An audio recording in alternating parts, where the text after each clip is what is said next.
Lal memulai bisnisnya sesuai persis dengan rencana yang dibuat Bala dulu, di mana dia mulai membeli 3 alat mesin jahit dan memperkerjakan 2 orang untuk membuat pakaian dalam. Setelah beberapa minggu bekerja, akhirnya terkumpul beribu-ribu pakaian dalam. Tetapi, Lal kebingungan karena sesuai rencana Bala seharusnya ada orang yang bekerja di bagian marketing untuk memasarkannya. Tiba-tiba Lal pun teringat akan perkataan Muhammad Paji kalau dia bersedia untuk membantu Lal di bagian marketing. Karena hal itulah Lal pun menyurati Muhammad Paji. Tidak diduga-duga beberapa hari kemudian ternyata Muhammad Paji pergi ke kampung Lal. Di situ Muhammad Paji bilang kepada Lal kalau dia akan menepati janjinya. Dan mulai hari itu, akhirnya Muhammad Paji pun menjadi bagian marketing untuk memasarkan pakaian dalam yang dibuat oleh Lal. Setelah hari itu, akhirnya Lal dan Muhammad Paji mengirimkan pakaian-pakaian dalamnya ke toko untuk dijual. Namun sial, sudah beberapa hari tetapi pakaian dalam yang diproduksi oleh mereka berdua itu tidak bisa laku-laku. Sampai di suatu hari Muhammad Paji memikirkan sesuatu kalau mungkin saja yang salah bukan produknya, tetapi mereknya. Di mana sebelumnya Lal membuatkan merek pakaian dalam adalah nama sahabatnya, Bala. Akhirnya ketika itu Muhammad Paji menyarankan kalau mereknya diganti dengan nama wanita. Akhirnya ketika itu Lal pun terpikirkan mengganti merek pakaian dalamnya menjadi Rupa. Luar biasanya, keajaiban pun terjadi. Setelah mengganti merek pakaian dalamnya menjadi nama Rupa, akhirnya penjualannya pun mulai berkembang. Dari hari ke hari semakin banyak yang bisa dijual. Bahkan, setelah beberapa bulan kemudian akhirnya Lal pun berhasil untuk mendirikan suatu pabrik. Kemudian film kembali lagi ke masa sekarang. Di kereta terlihat kalau orang-orang di sana tidak percaya dengan apa yang diceritakan oleh Lal. Karena pada faktanya di zaman sekarang memang perusahaan dengan nama Rupa itu merupakan salah satu perusahaan fashion terbesar di India saat ini. Salah seorang dari bapak-bapak yang mendengarkan cerita Lal dari tadi akhirnya bilang kepada Lal, "Wah, ceritamu bagus sekali nak, tetapi kau tidak bisa membohongi kami. Karena mana mungkin kau bisa menjadi seorang founder dari perusahaan Rupa? Karena sekarang kau sedang duduk bersama kami di kereta ekonomi yang tanpa AC." Semua orang di kereta itu akhirnya juga ketawa. Dan memang mengira kalau Lal ini adalah seorang pembual.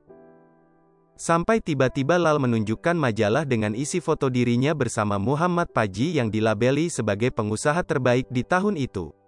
Tentu semua orang di sana pun langsung terdiam. Dan akhirnya mereka pun percaya kalau memang founder dari perusahaan Rupa ini adalah Lal dan Muhammad Paji. Lalu Lal pun melanjutkan ceritanya lagi. Semenjak mendirikan perusahaan Rupa, Lal dan Muhammad Paji pun menjadi kaya raya. Dan Lal yang tidak pernah melupakan jasa sahabatnya, Bala, terus memberikan beberapa sebagian kekayaannya kepada anak dan istri Bala. Suatu hari Muhammad Paji melihat berita di TV kalau negaranya, Pakistan, sedang dalam konflik. Akhirnya di hari itu Muhammad Paji pun bilang kepada Lal kalau Muhammad Paji ingin kembali ke negaranya Pakistan. Karena dia ingin menolong warga-warga yang kesusahan di sana. Dan juga Muhammad Paji berpesan kepada Lal kalau Lal tidak perlu memikirkan lagi mengenai uang. Karena seluruh kekayaan dari Lal itu sudah diinvestasikan. Dan perusahaan juga sudah dicarikan oleh Muhammad Paji orang-orang terbaik sehingga Lal tinggal duduk saja dan menikmati hidup. Tentu mendengar itu Lal sangat sedih. Karena dia harus berpisah dengan salah satu sahabatnya lagi. Akhirnya Lal pun harus merelakan kepergian Muhammad Paji. Setelah itu mereka berdua berpisah.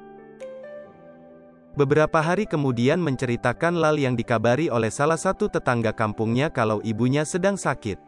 Seusai mengetahui berita itu, tanpa pikir panjang Lal pun langsung memutuskan untuk balik ke kampungnya.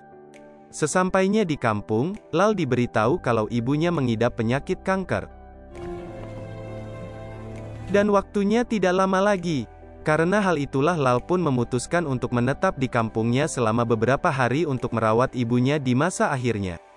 Ibu Lal memberikan pesan kepada Lal mengenai kekayaannya. Ibu Lal berkata, "Tuhan hanya memintamu menyimpan secukupnya saja. Selebihnya berikan kepada orang yang membutuhkan." Setelah itu, ibunya pun meninggal. Beberapa hari kemudian, Lal pun menjalankan nasihat yang diberikan oleh ibunya.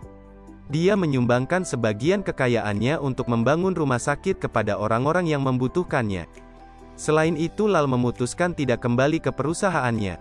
Karena ibu Lal memberikan pesan kepada Lal untuk meneruskan sawah yang telah dia kerjakan.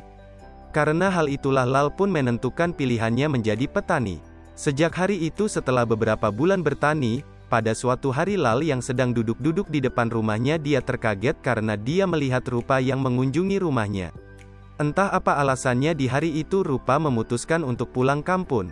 Dan semenjak hari itu, akhirnya Lal bersama Rupa tinggal bersama. Mereka berdua pun menjadi semakin dekat lagi. Dan masa-masa itu adalah masa-masa paling indah untuk Lal. Karena dia bisa tinggal bersama orang yang dicintainya.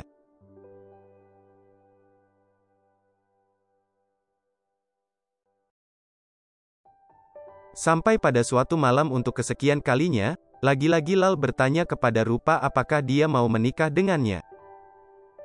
Dia juga berkata bahwa sekarang dia sudah menjadi kaya. Dan itu adalah impian Rupa. Dan juga dia berjanji akan menjaga Rupa dengan baik. Tetapi lagi-lagi di situ Rupa hanya diam saja. Akhirnya ketika itu Lal pun tersadar kalau memang Rupa tidak pernah mencintai dirinya. Akhirnya Lal pun bilang, "Aku tahu Rupa kenapa kau tidak mau. Karena aku bodoh kan? Aku memang bodoh. Tapi aku tahu arti cinta." Setelah itu Lal pun meninggalkan Rupa. Rupa yang melihat Lal marah untuk pertama kalinya. Seketika itu Rupa pun merasa bersalah. Akhirnya Rupa menyusul Lal ke kamar. Dan di situ Rupa meminta maaf dan memeluk Lal. Hingga adegan pun semakin intim. Akhirnya mereka berdua pun bercinta di malam itu. Di tengah malam ketika Lal sedang tertidur, tiba-tiba ada seorang polisi yang mengetuk rumah Lal. Ternyata polisi itu berniat untuk menjemput Rupa. Alasan kenapa Rupa dijemput polisi karena ternyata pacar Rupa yang dulu produser ternyata terlibat kejahatan. Dan diduga Rupa terlibat di dalamnya. Karena hal itulah Rupa pun terpaksa harus ikut dan dia tidak mengabari Lal. Keesokan paginya ketika dia terbangun tentulah langsung mencari Rupa. Karena Rupa tidak pernah bilang kepada Lal kalau dia akan meninggalkan dirinya. Karena tidak bisa menemukan di mana Rupa, akhirnya Lal pun termenung. Dan dia tersadar kalau memang Rupa tidak pernah mencintai dirinya. Di momen itu Lal pun teringat akan kata ibunya yang selalu bilang, "Kau harus melupakan masa lalumu sebelum kau bisa move on." Akhirnya untuk melupakan Rupa, Lal pun mulai berlari. Dia mulai berlari dari desanya sampai ke desa lain. Kemudian ke beberapa desa. Kemudian setelah mengitari semua desa di kotanya, Lal tidak berhenti. Dia meneruskan dari kota satu ke kota yang lain sampai 1 bulan, 2 bulan, bahkan Lal terus berlari sampai 1 tahun. Sampai banyak orang yang tahu Lal ini terus berlari. Media pun melirik Lal dan mengira pasti ada alasan kenapa Lal terus berlari. Setelah 4 tahun lari tidak berhenti berlari mengitari India, Lal semakin terkenal sesentro India.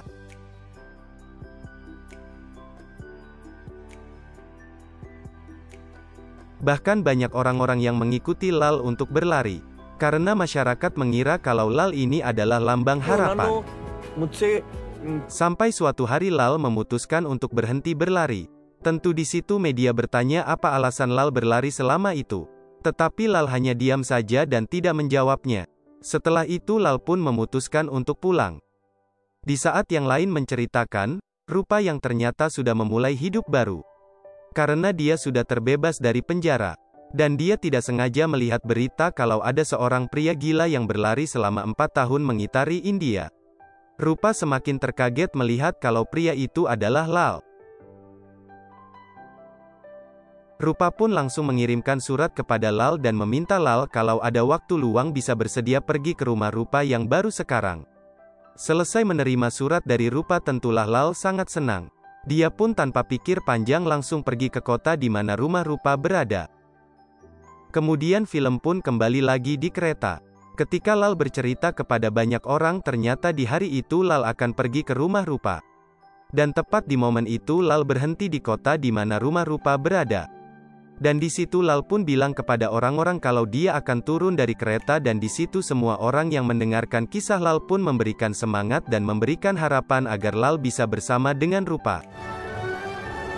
Sesampainya di rumah Rupa, Lal terkaget karena ternyata Rupa telah mempunyai seorang anak laki-laki.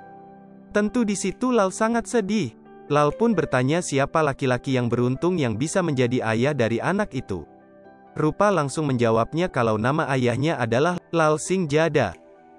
Lal yang polos dia hanya bisa tertawa. Oh, nama ayahnya ternyata sama dengan seperti namaku ya? Sampai Rupa bilang kalau yang dimaksud Lal itu adalah dirinya. Tentu mendengar itu Lal pun langsung terdiam. Ia nyatanya tidak pernah memberitahu Lal kalau faktanya setelah bercinta 4 tahun yang lalu itu Rupa mengandung anak Lal.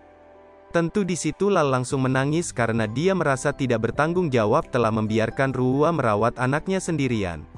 Lal yang merasa bersalah dia pun bertanya kepada Rupa, anak itu bodoh seperti aku kan? Rupa langsung menjawab kalau anaknya itu sangatlah pintar. Setelah mengetahui fakta itu semua Lal pun hanya bisa meneteskan air mata kebahagiaannya. Dan beberapa hari setelahnya Lal memutuskan untuk menikahi Rupa. Setelah itu Lal pun bersama dengan Rupa dan anaknya hidup sangat bahagia.